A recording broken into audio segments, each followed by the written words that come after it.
You've been told that, right? So do you guys think as special people, we should hold ourselves to a certain standard? Meaning people should look at us and be like, damn, it's something about them. Right.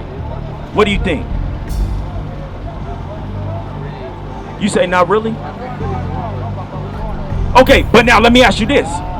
What if we're not holding ourselves to a certain standard? Then they're going to look at us like that, like, they don't really matter. We got to get it together. Watch this.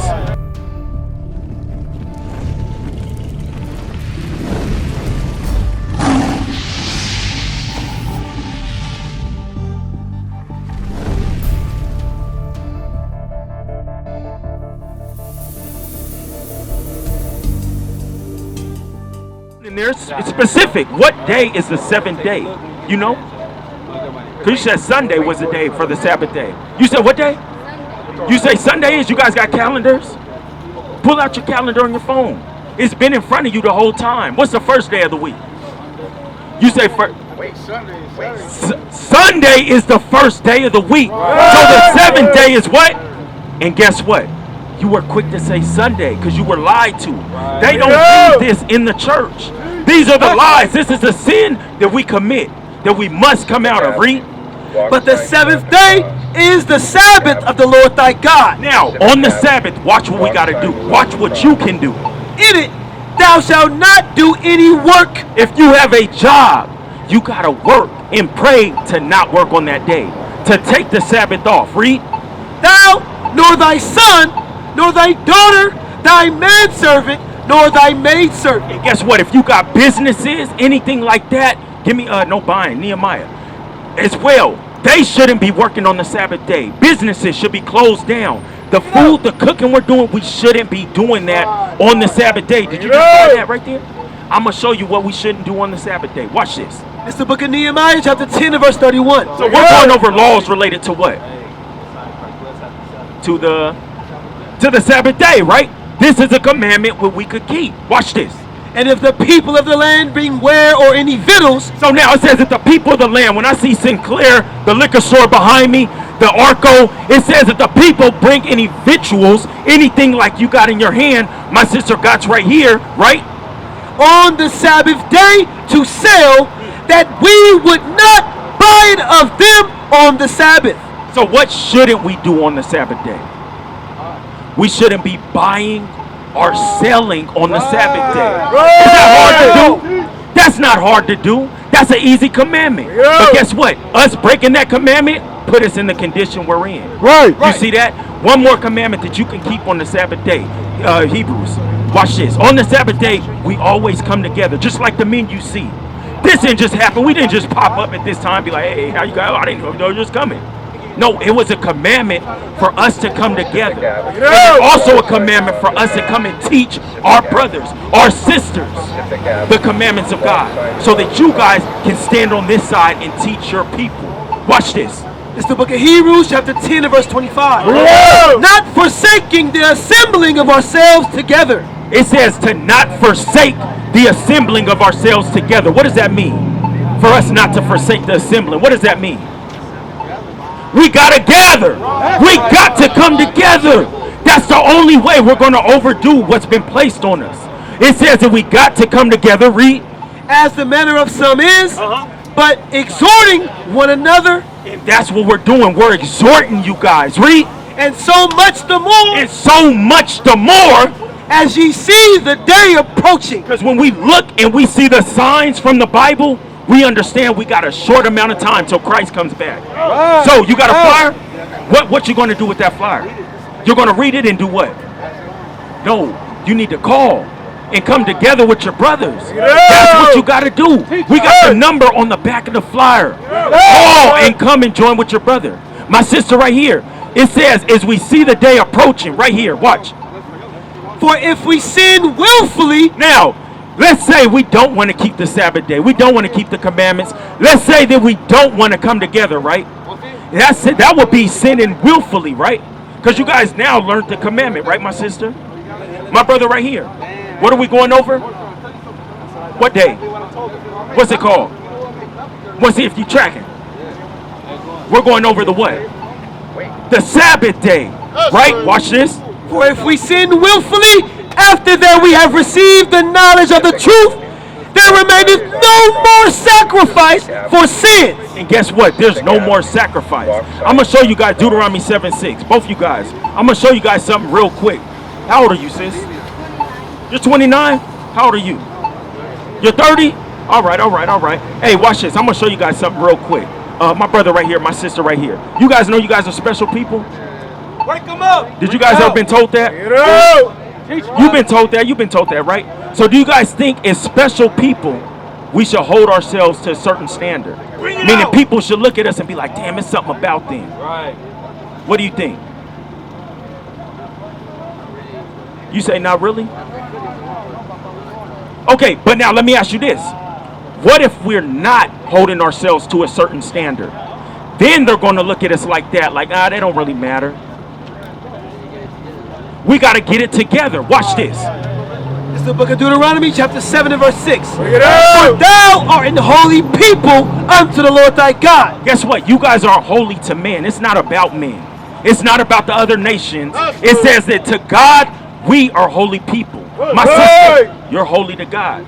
You're holy to God. Read. The Lord thy God hath chosen thee to be a special people unto himself. Read. Above all people. Guess what? We got to hold ourselves to a standard above all the other people. From the way we dress, to the words we speak, to the way we carry ourselves, to the way, my sister right here, you married? The way we walk out the house, even as women, the way a woman walks out the house. You got to carry yourself to a different standard. My brother right here, you have to carry yourselves to a different standard. Watch this, read. Above all people that are upon the face of the earth. 1 Corinthians 3. The reason we got to hold ourselves to another standard is because God's dealing with only us. God's only dealing with us. My sister right here, I'm going to ask you a question. You got kids? You got kids? Daughter? Son? You got a son. Okay, now let me ask you this. If you had a daughter, would you allow your daughter just to walk out the house with anything on? Or would you look at her first? Why would you look at her first? Why can't she just walk out the house? I don't know. Why would you want to examine her as a mother? Think about it. You're dealing with a daughter. Who is she going to come in contact with? Who do women come in contact with? They come in contact with men. Even little girls. You don't think there's men out there trying to stalk and look at them? Look at them a certain way? That's called grooming. Yes, there's men doing that. So you're going to examine your daughter to make sure that she's walking out the house decently in order, right? You know what that's called? That's called modesty. Let's see. Do you think women should be dressing modest today? What'd you say? They ain't subscribed yet. So what I'm doing all this teaching for and nobody's subscribing to the page? It's time for you to subscribe. Subscribe to IUIC Los Angeles page. Get up on the latest scriptures, the latest news, the things we bringing out, because it's here for you. All right? You know what modest is? So modest goes into a woman dressing not to attract sexual attention. Like, for instance, I'm going to keep it with you, sis. You got on just a shirt, right? Guess what? You're exposing everything about you. Did you know that? Have you ever thought about that? As a man, when men look at that, men think that's easy access. Now, if you had on a dress and were covered up, could men look at you like that? They can't, because they can't see everything. But watch this, and I'm going to come to you. Watch. 1 Corinthians 3. 1 Corinthians chapter 3, verse 16. Know ye not that ye are the temple of God? Guess what? Our people don't know. Our people don't consider that we're a temple for God. Now, when we think about a temple for God, is it going to be some busted building? Is it going to be a broken down building like this? A plot of land? Or what it's going to be like? It's going to be decorated up, covered up. Nobody can just access it. That makes sense? You are a temple. You are a temple for God. Read. And that the Spirit of God dwelleth in you. Guess what? The Spirit of God must dwell in us. You know what that Spirit is? That Spirit is the law of statutes. Because you're not dressing like everybody else. My brother, you're not doing what other people want you to do. Using drugs.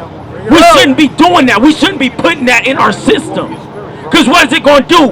Have us out here on the corner looking crazy. Somebody coming to rob us. That's what it's going to do. But read.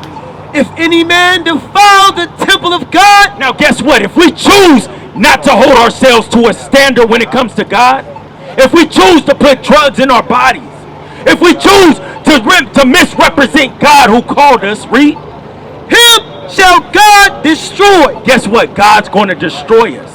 And he can do it anyway. He can do it by drugs. You awake? You see that? What's going on with you?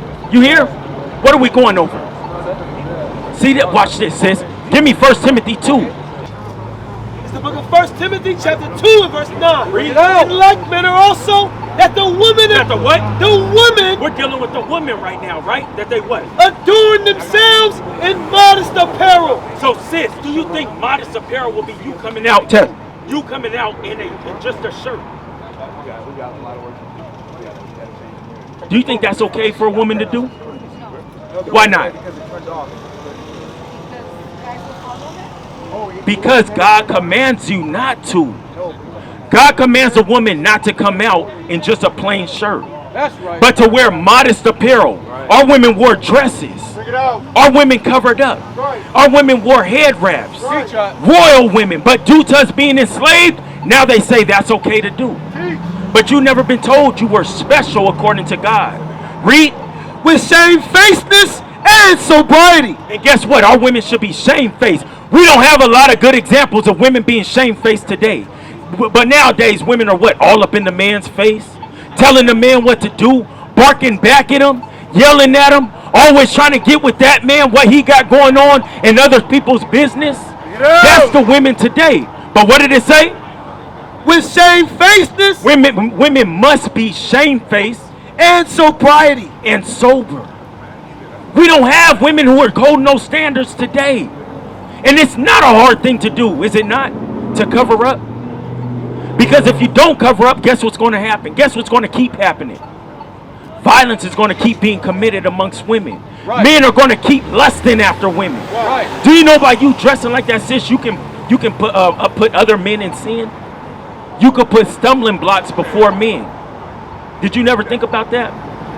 Everything we do, we got to think about this. The sins that we commit, it don't just affect us. It affects everybody. Right. It affects all our people. By us sinning, guess what? We're holding back all our people from coming in. Because if they seen you dressed in a certain way, sis, other sisters are going to look at you and ask, hey, where'd you get that from? I like the way you rock that. Remember, we're a special people. Everything we do, everybody copies. Everything we do, everybody copies it. You putting on a dress, you don't think people are going to look at that and copy that?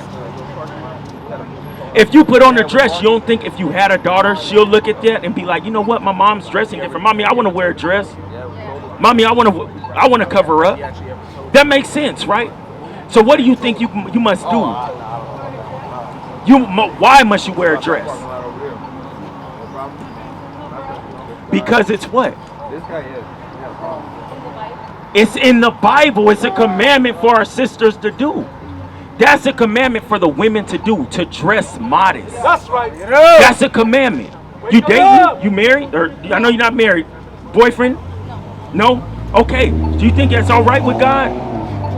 Boyfriend, girlfriend, what you think about that? What about this? One night stands. That's a lot going on, right? Hookups. You think that's okay? Why not?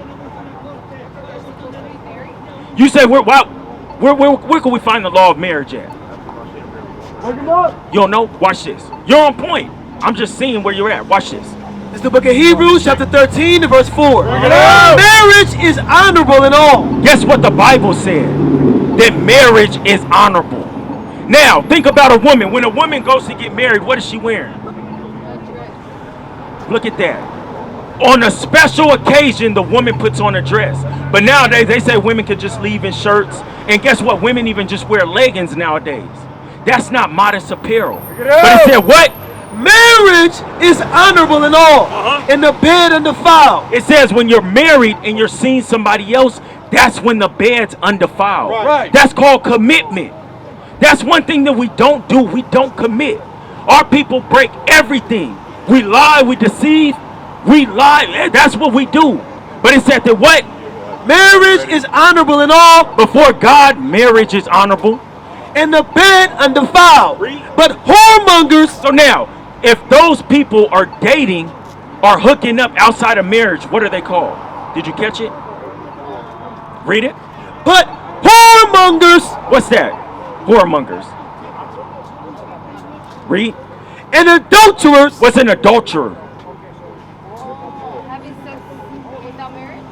Those people who are sexually active outside of commitment, outside of marriage. It says, but those people, God will judge. guess what? You're going to fall under the hands of God. Because he gave us the commandment a long time ago that we got to keep. Right. So now, from my sister right here, you learn what? What have you learned so far since being over here? We went through a couple things. What have you learned so far? Because we're just not out here talking. It's to change our people. Pacific Avenue. See? Pacific Avenue. Walk sign is on the cross. You're, get married. What did we cover? What's the first thing that we went over? You remember? Because it's going to be difficult for you to do that. You got to be in contact. My brother right here. Hey, how's it going, big bro? Right here with the Dallas shirt on. So it's going to, for you right here, my sis. For you, do you think it's going to be easy for you to do on your own? Are you going to need help? Do you think you're going to need other sisters to keep in contact with? What do you think? Be honest. Because you know to what? Not doing it on your own? Well, you need help? So you can do it on your own. Guess what? I had that same thought that I can do it on my own. But when I read the Bible, I didn't understand simple things. So what did I have to do? I had to go reach out to somebody. I had to come together. I had to learn from other people, other men. That's what I had to do. Same thing for you, my sister. You got to come together and learn from righteous sisters. What is a nation?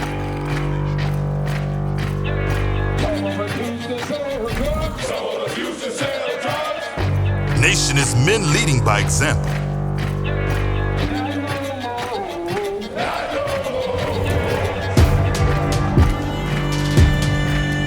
Nation is family.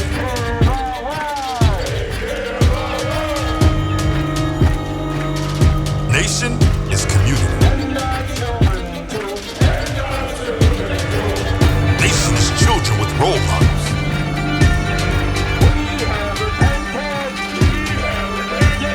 Nation is unity.